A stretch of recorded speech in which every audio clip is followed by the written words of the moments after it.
Hello, everyone. Welcome to today's episode of Legal Update. The topic of today's discussion is Empowering Women in Judiciary. Why in news? Recently, the Supreme Court in Pinky Meena versus the High Court of Judicature for Rajasthan emphasized that greater representation of women in the judiciary will improve the overall quality of judicial decision making and promote gender equality. Background of the case. Pinky Meena, a judicial officer belonging to the scheduled tribe category, was dismissed from her judicial post on the ground that she failed to disclose her previous government employment during the selection process.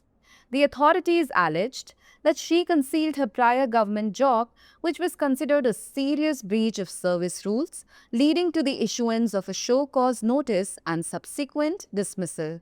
However, Pinky Meena contended that she had resigned from her previous government position before joining the judicial service, and the omission to disclose this fact was not intentional or malicious.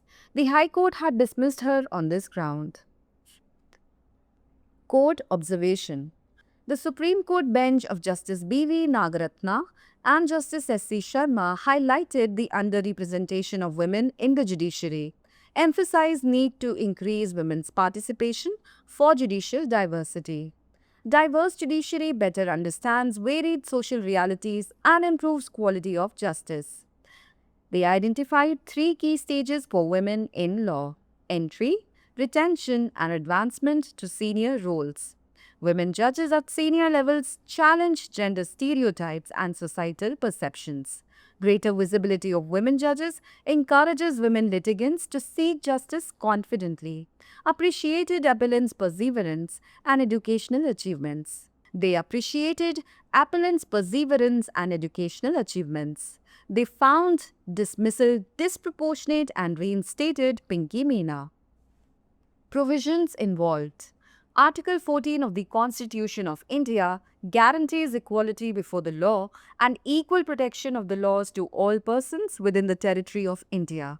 It's a fundamental right that prohibits the state from denying equality to anyone.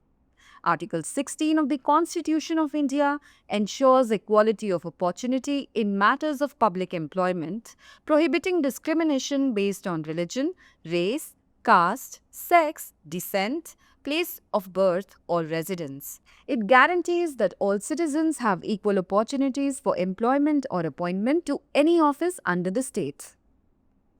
Case laws. Shamsher Singh versus State of Punjab, the Supreme Court held that termination of a probationer's service without proper inquiry or opportunity to show cause, especially for misconduct or inefficiency, may amount to punishment and removal under Article 311(2).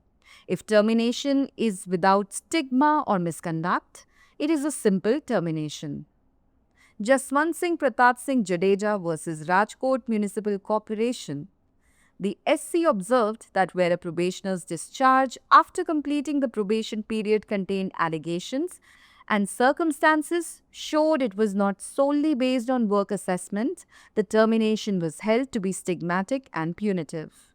And now, it's time for today's practice question. What are the three key phenomena important for women's effective participation in the judiciary? A.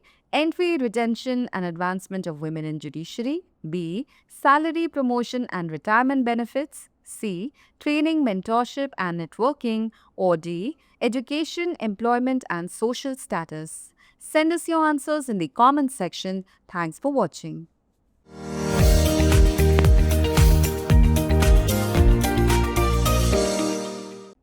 न्यायपालिका में महिलाओं को सशक्त बनाना, चर्चा में क्यों?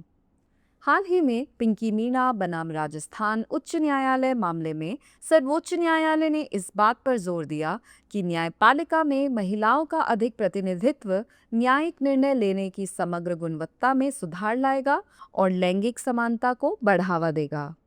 मामले की पृष्ठभूमि। अनुसूचित जनजाति वर्ग की न्यायिक अधिकारी पिंकी मीना को इस आधार पर न्यायिक पद से बर्खास्त कर दिया गया कि उन्होंने चयन प्रक्रिया के दौरान अपनी पिछली सरकारी नौकरी का खुलासा नहीं किया था।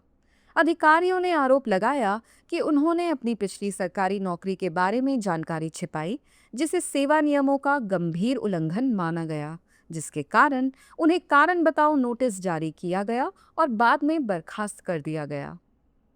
हालांकि पिंकी मीना ने दलील दी कि न्यायिक सेवा में आने से पहले उन्होंने अपने पिछले सरकारी पद से इस्तीफा दे दिया था और इस तथ्य को उजागर न करना जानबूझकर या दुर्भावनापूर्ण नहीं था। उच्च न्यायालय ने इस आधार पर उन्हें बर्खास्त कर दिया था। न्यायालय की टिप्पणी। न्यायमूर्ति बीवी नागरत्ना और न्यायमूर्ति एससी शर्मा की सर्वोच्च न्यायालय की पीठ ने न्यायपालिका में महिलाओं के कम प्रतिनिधित्व पर प्रकाश डाला। बेहतर न्यायिक विविधता के लिए महिलाओं की भागीदारी बढ़ाने की आवश्यकता पर बल दिया। विविधतापूर्ण न्यायपालिका विभिन्न सामाजिक वास्तविकताओं को बेहतर ढंग से समझती है और न्याय की गुणवत्ता में सुधार करती है। कानून में महिलाओं के लिए 3 प्रमुख चरणों की पहचान की गई: प्रवेश, प्रतिधारण और वरिष्ठ भूमिकाओं में उन्नति।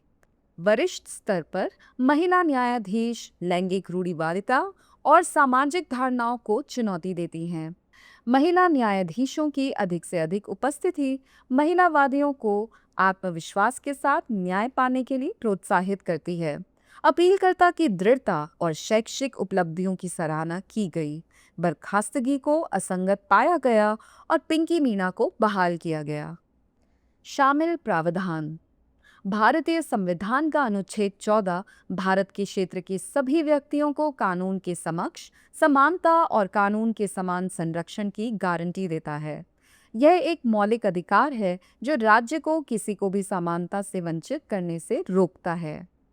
भारत के संविधान का अनुच्छेद 16 सार्वजनिक रोजगार के मामलों में अवसर की समानता सुनिश्चित करता है। धर्म, जाति, लिंग, वंश, जन्म स्थान या निवास के आधार पर भेदभाव को रोकता है।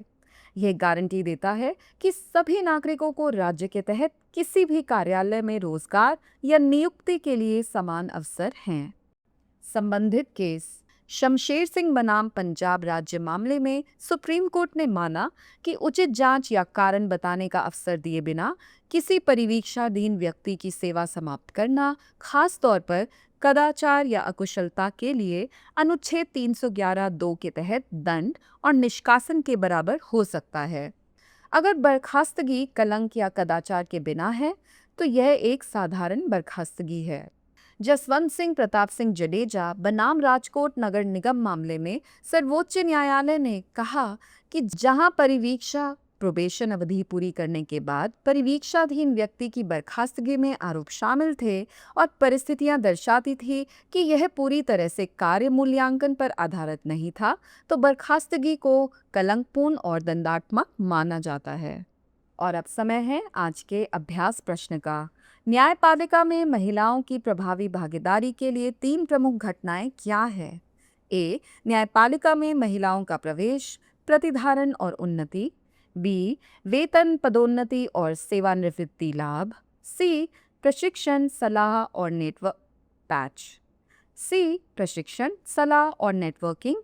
या डी. शिक्षा, रोजगार और सामाजिक स्थिति। अपना उत्तर हमें कमेंट बॉक्स में ज़रूर भेजें। देखने के लिए धन्यवाद।